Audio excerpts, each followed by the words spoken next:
오늘 말씀의 본문은 창세기 11장 1절로 8절입니다. 온 땅의 언어가 하나요 말이 하나였더라. 이에 그들이 동방으로 옮기다가 신할 평지를 만나 거기 거류하며 서로 말하되 자 벽돌을 만들어 현고에 굽자 하고 이에 벽돌로 돌을 대신하며 역청으로 신흙을 대신하고 또 말하되 자 성읍과 탑을 건설하여 그 탑 꼭대기를 하늘에 닿게 하여 우리 이름을 내고 온 지면에 흩어짐을 면하자 하였더니 여호와께서 사람들이 건설하는 그 성읍과 탑을 보려고 내려오셨더라. 여호와께서 이르시되 이 무리가 한 족속이요 언어도 하나이므로 이같이 시작하였으니 이후로는 그 하고자 하는 일을 막을 수 없으리로다. 자 우리가 내려가서 거기서 그들의 언어를 혼잡하게 하여 그들이 서로 알아듣지 못하게 하자 하시고 여호와께서 거기서 그들을 온 지면에 흩으셨으므로 그들이 그 도시를 건설하기를 그쳤더라. 오늘 말씀은 21세기 바벨탑이라 할 수 있는 인공지능과 신과학 기술을 대하는 마지막 때의 성도의 자세에 대해 말씀을 나누겠습니다. 성경은 창세기 1장 1절에서 태초에 하나님이 천지를 창조하셨다고 선포함으로 시작합니다. 창세기 1장 전체는 하나님의 6일간의 창조 사역 모두를 담고 있으며 2장 첫 절은 창조의 완료를 이렇게 선포합니다. 천지와 만물이 다 이루니라. 그런데 본문과 관련해 창세기 1장 27절로 28절 말씀을 주목하시기 바랍니다. 하나님이 자기 형상 곧 하나님의 형상대로 사람을 창조하시되 남자와 여자를 창조하시고 하나님이 그들에게 복을 주시며 하나님이 그들에게 이르시되 생육하고 번성하여 땅에 충만하라.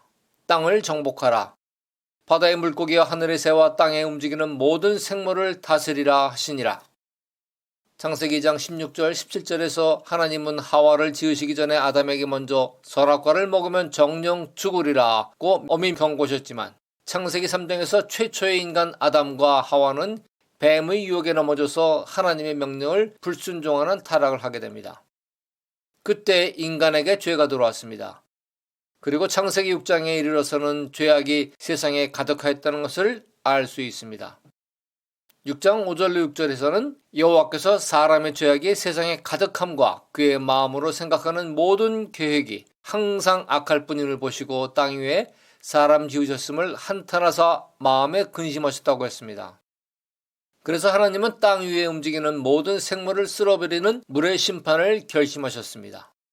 다만 6장을 보면 여호와께서 은혜를 입은 당대의 의인이요 흠없는 자이며 하나님과 동행한 노아와 그의 가족들 8명 그리고 하나님께서 정하신 생물들 암수 한 쌍씩을 방주에 싣고 40일간의 홍수를 통해 지구를 청소하시고 생물계를 리셋하신 것이었습니다.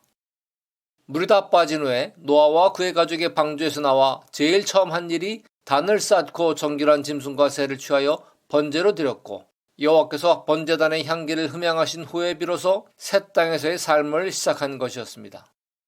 이때 하나님께서 아주 중요한 약속을 하십니다.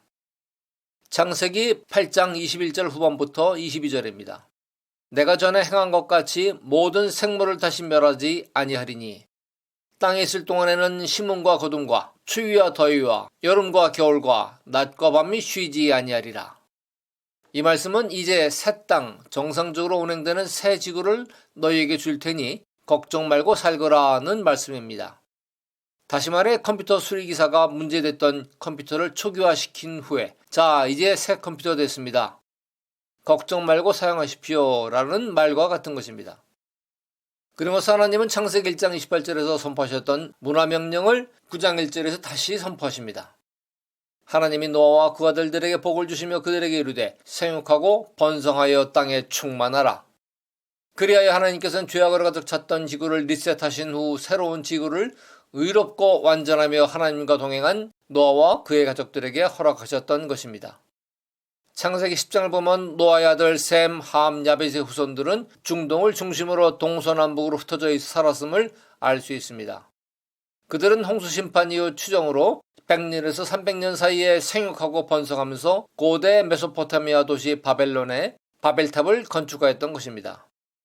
11장 4절에는 그들이 바벨탑을 지으면서 자기들끼리 나눈 말이 기록되어 있습니다.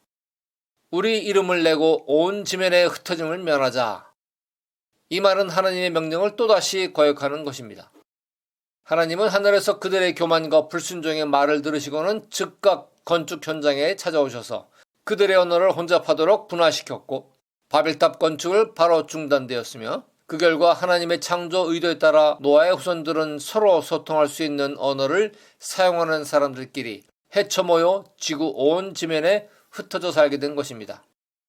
그런데 오늘 여기서 본문 창세기 11장 3절로 4절을 주의 깊게 살펴볼 필요가 있습니다. 서로 말하되 자 벽돌을 만들어 견고히 굽자 하고 이에 벽돌로 돌을 대신하며 역청으로 진흙을 대신하고 또 말하되 성읍과 탑을 건설하여 그 탑 꼭대기를 하늘에 닿게 하여 우리 이름을 내고 온 지면에 흩어짐을 면하자. 이 구절들을 꼼꼼히 살펴보면 그들의 건축기술의 발전을 볼 수 있습니다. 벽돌을 고온의 가마에 구워서 단단하게 만드는 기술이 있었고 돌을 단순히 쌓다가 크기를 정형화시킨 벽돌로 대체하였고 쌓은 벽돌을 굳히기 위해 사용하던 진흙을 역청으로 대체하면서 성읍은 견고하게 바벨탑은 더 높게 쌓을 수 있는 건축재료와 건축기술에 진보가 있었음을 알 수 있습니다. 특히 역청을 사용한 것을 보면 아마 거대한 방주를 오랫동안 지으면서 얻은 지혜일 수 있습니다. 그러한 기술의 발전은 성읍 건물과 바벨탑을 전보다 훨씬 더 아름답고 견고하게 건축할 수 있게 하여 그들 스스로 대단한 자부심과 교만이 생겼을 것이라 추측됩니다. 그래서 그들이 말한 그 탑 꼭대기를 하늘에 닿게 하여 우리의 이름을 내고 온 지면에 흩어짐을 면하자는 구절은 지난주에 전한 메시지에서 이사야 선지자가 폭로했던 루시퍼의 마음속의 교만한 생각, 내가 하늘에 올라 하나님의 뭇별 위에 내 자리를 높이리라와 매우 유사한 것임을 알 수 있습니다. 자, 지금부터는 장구한 세월을 건너뛰어서 오늘의 시대적 상황을 살펴보겠습니다. 현재 전 세계인들의 가장 뜨거운 관심사는 인공지능일 것입니다. 그래서 인공지능과 그 밖의 최신 과학기술들이 현대사회와 사람들에게 끼치는 거대한 영향, 그리고 그것들을 21세기 교만의 바벨탑이라는 관점에서 바라보면서 이 시대의 성도들이 가져야 할 영적 각성과 분별에 대해 함께 말씀을 나누길 원합니다. 요즘처럼 빠르고 눈부신 과학과 첨단 기술의 발전을 본 적이 없습니다.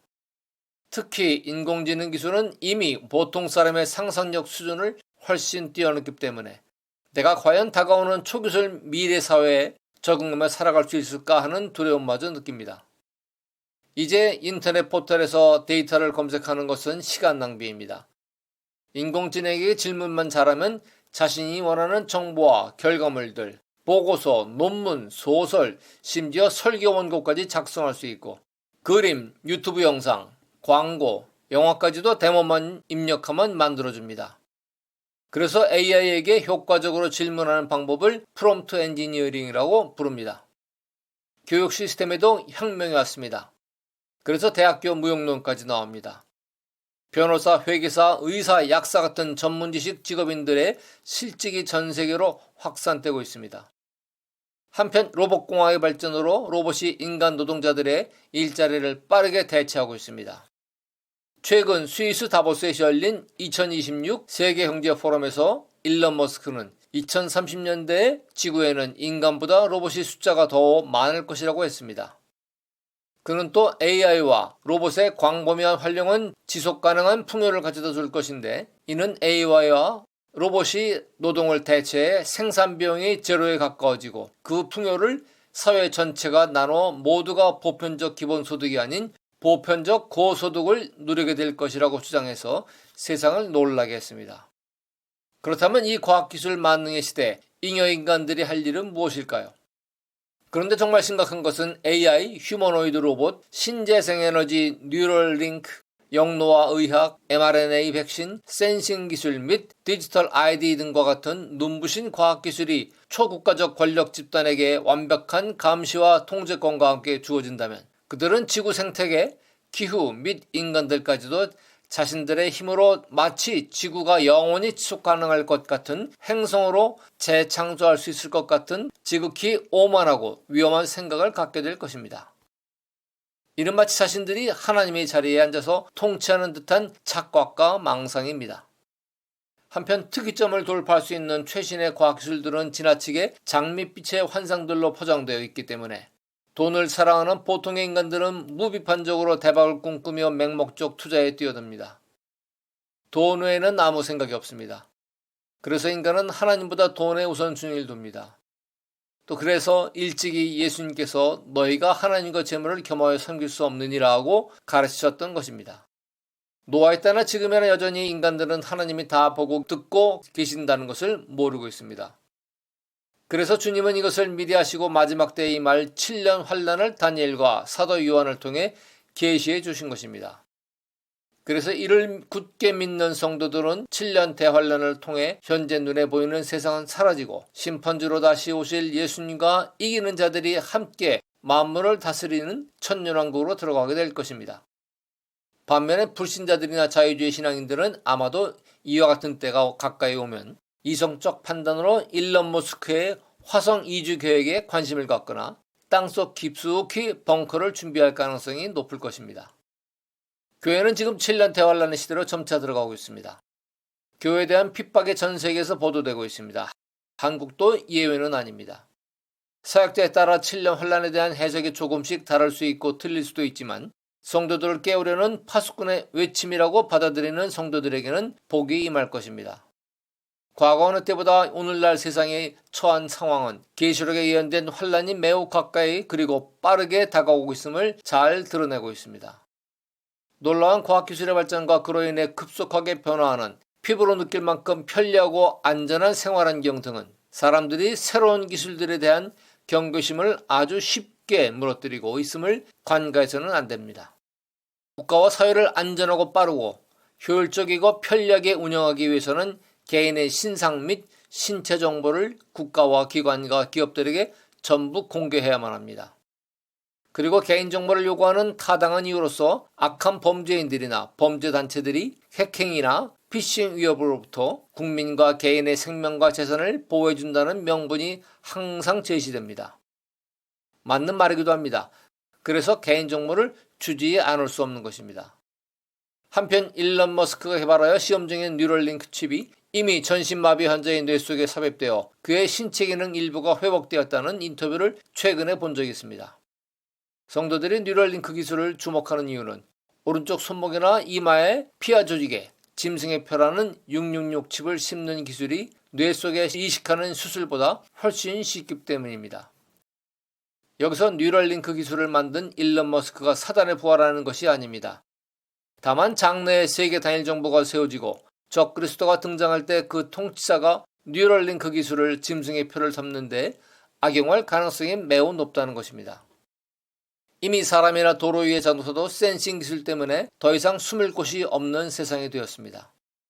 무인도에 가서 자작농을 하면서 겨우 목숨만 부지할 생각이 없다면 생존하기 위해 개인정보를 반드시 국가에 제공해야 할 것입니다. 더구나 종이돈이 CBDC라는 디지털 화폐로 대체되면 더욱 그러할 것입니다. 종이돈이 사라질 시기는 아마 2차 팬데믹이 온 다음일 것이라 예상합니다. 그리고 개인정보는 전세계 표준 규격으로서의 디지털 ID 포맷에 맞추어 작성되어 전세계 국가들이 서로 공유하게 될 것입니다. 현재 디지털 ID 등록 작업은 이미 유럽에서 제일 먼저 시행하고 있습니다. 지금 EU 국가들은 총체적인 위기에 봉착해 있습니다. 그래서 EU는 국민과 자본의 통제가 절실히 필요한 상태이고 이를 위한 입법이 활발히 이루어지고 있습니다. 지정학자들은 EU가 사회주의에서 점차 전체주의로 옮겨가고 있다고 말합니다. EU가 트럼프의 러시아와 우크라이나의 휴전 제안을 극렬 반대하고 계속 러시아와 전쟁을 하려는 이유도 자신들의 위기를 넘기려는 것 때문입니다. 오늘날 이성주의 과학주의를 기반으로 성경을 선택적으로 믿는 자유주의 신학 성향의 성도들과 성경의 1.1억이라도 반드시 없어지지 않고 다 이루리라는 복음주의를 따르는 성도들 사이에는 최신 과학기술의 영향에 대한 반응이 극명하게 다릅니다. 이 상황에 이르게 되면 서로 상대방을 이단이다, 종말론 신앙이다, 너무 무식하게 믿는다라며 비난할 때가 올 것입니다. 이것은 알곡과 가라지가 분리되어 추수할 때가 가까이 왔다는 표징입니다. 점층하는 제3차 대전 위기, EU 국가들의 재정 파탄 위기, 임박한 세계경제공황 위기, 기후위기, 중국이 대만 침공 위기, 고령화와 가계부채의 위기, 로봇 대량 생산으로 인한 노동과 일자리의 종말, 그래서 꾸준히 음모론으로 제기되는 인구 감축과 이를 위해 계획되고 있다는 제2차 팬데믹 등의 소문은 꽤 그럴듯하여 오늘을 사는 성도들에게는 목에 걸린 가시와 같은 불편함입니다.